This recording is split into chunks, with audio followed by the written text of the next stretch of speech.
Page 42, South Wind.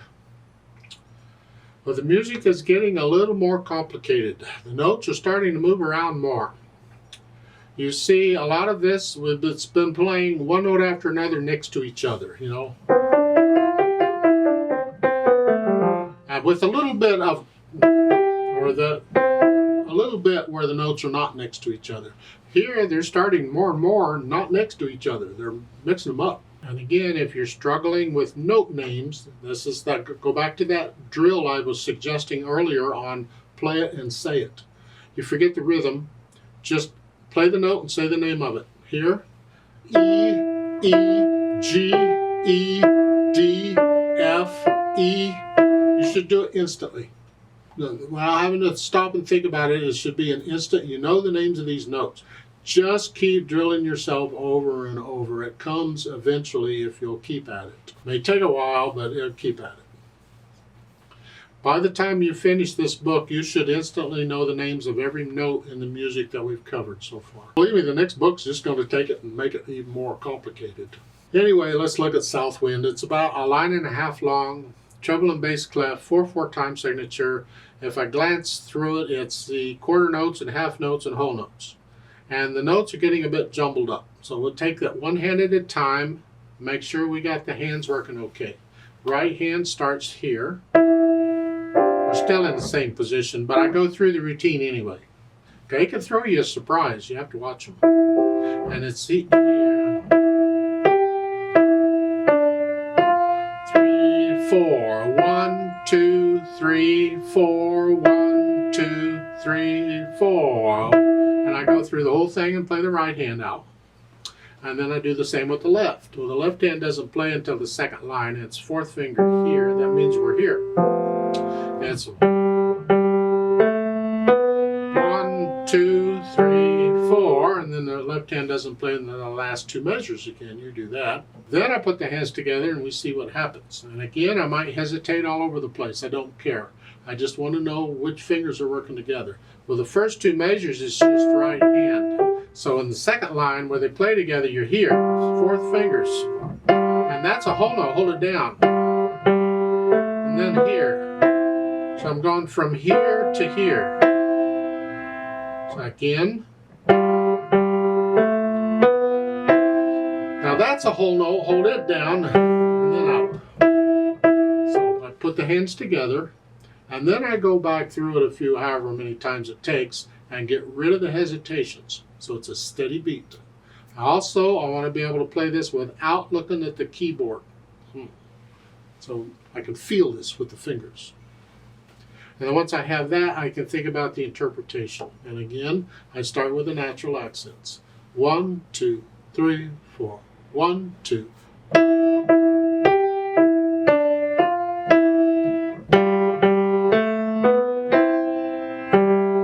1, 2.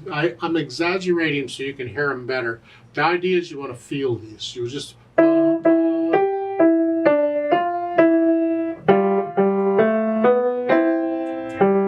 you want to feel them. Then after that, I can think about the phrasing. Well, where's the commas and periods and all that junk? I see there's one after the first two measures, and there's some after the, like every two measures here, there's a comma. But first, I think I'm going to play the melody quickly so maybe I can hear the phrases. Huh?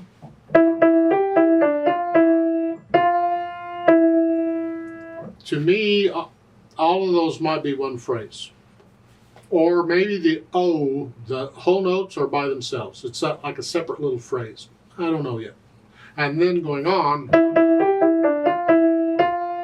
same thing again. So I have choices here.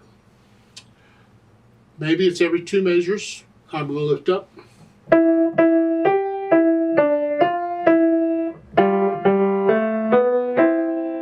Lift up. Just like taking a breath. Or maybe I want to connect the first four measures together in one long phrase. And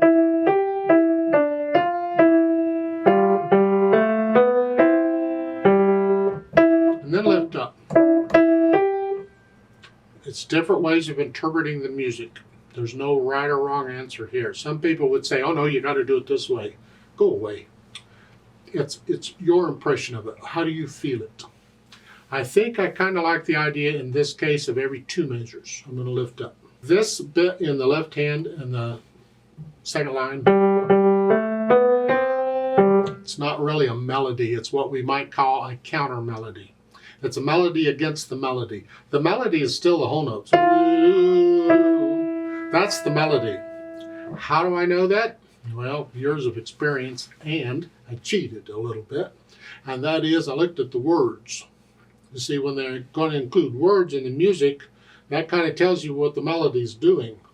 And on the whole note, ooh, ooh, they put in a word for each whole note.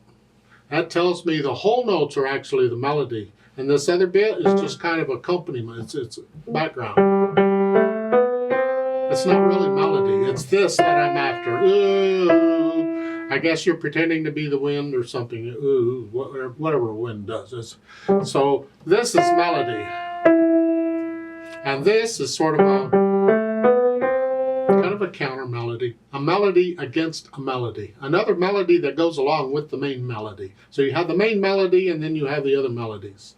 And this is going to get fun. You've got melodies coming out all over everywhere.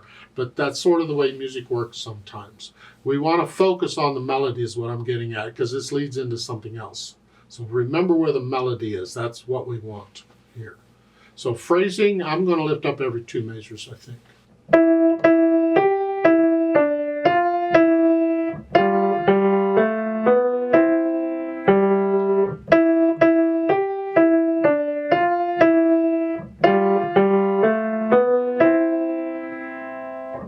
That's how I would do it.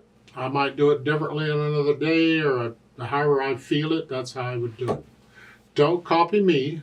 You feel it. You get into it. How do you feel it should go? Let's play it together very slowly and double check the notes and the rhythms. I'm going to lift up every 2 measures like I suggested. I'll give us 4 counts. 1, 2, ready, go.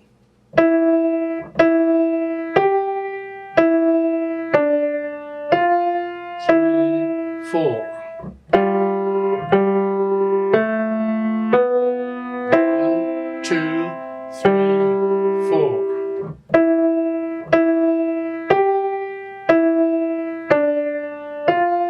3, 4.